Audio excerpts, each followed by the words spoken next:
बाहर से छोटी सुरंग, अंदर से आलीशान महल।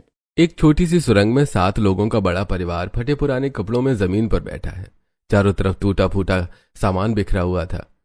सुरंग की दीवार पर दादाजी की तस्वीर टंगी थी, लेकिन उस पर कोई माला नहीं थी। पूरा परिवार आपस में बातें कर रहा था, तभी पड़ोस की 2 औरतें वहां आती हैं। अरे रेणुका बहन, कैसी कट रही है तुम लोगों की जिंदगी? ये लो, मेरे घर में आज थोड़ा एक्स्ट्रा खाना बन गया था तो सोचा तुम लोगों के लिए ले आऊं। हाँ रेणुका बेचारी, तुम्हारे पास तो ढंग का राशन भी नहीं होता। और सुनो, परसों मेरी भतीजी की शादी है, तुम सब परिवार वाले आ जाना। कम से कम एक दिन का अच्छा खाना तो नसीब होगा तुम लोगों को। हाय राम, तुम पड़ोसियों का ही तो सहारा है शालिनी बहन, वरना हम गरीबों को तो कोई पानी भी ना पूछे। भगवान तुम्हारा भला करे जो हमारी इतनी चिंता करती हो। बस बस अब रो मत, आ जाना टाइम से और पेट भर के खा जाना। पल्लवी और शालिनी टिफिन रखकर वहां से चली जाती हैं। उनके जाते ही गजेंद्र जल्दी से एक कोने से बड़ा सा डिब्बा निकालता है जिसमें पिज्जा और कोल्ड ड्रिंक है। गरीबों भिखारन, लो भाई टूट पड़ो, पिज्जा ठंडा हो रहा है। माँ, बाबूजी, एक बात करनी थी। वो मैं और समीर ऑफिस में 2 लड़कियों को पसंद करते हैं। हम उनसे शादी करना चाहते हैं। क्या कहा?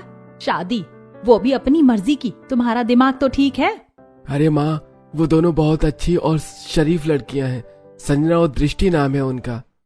अरे चुप कर नालायक, मैं तो पहले ही कहती थी कि इन छोकरों के पेट में कोई बात नहीं पचेगी। अरे बेवकूफो, अगर बाहर की लड़कियां इस घर में आ गई तो हमारा राज खुल जाएगा। तुम्हारी दादी एकदम सही कह रही है, कोई लव मैरिज नहीं होगी इस घर में। बाबूजी प्लीज, वो ऐसी वैसी लड़कियां नहीं है। वो हमारा राज किसी को नहीं बताएंगी। हाँ हाँ, जैसे उन्होंने तो गीता पर हाथ रखकर कसम खाई है ना, महारानी बनकर आएंगी और हमारी पोल खोल देंगी। अगले दिन रोहन और समीर अपने ऑफिस के केबिन में खड़े हैं। उनके सामने उनका बॉस बत्रा बैठा हुआ है। ये लो अपने इस महीने की सैलरी, और गिनने की जरूरत नहीं है, पूरे ही है।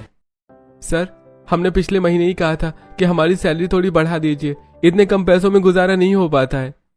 हाँ सर, महंगाई कितनी बढ़ गई है, प्लीज इस बार सैलरी बढ़ा दीजिए। सैलरी बढ़ा दूं?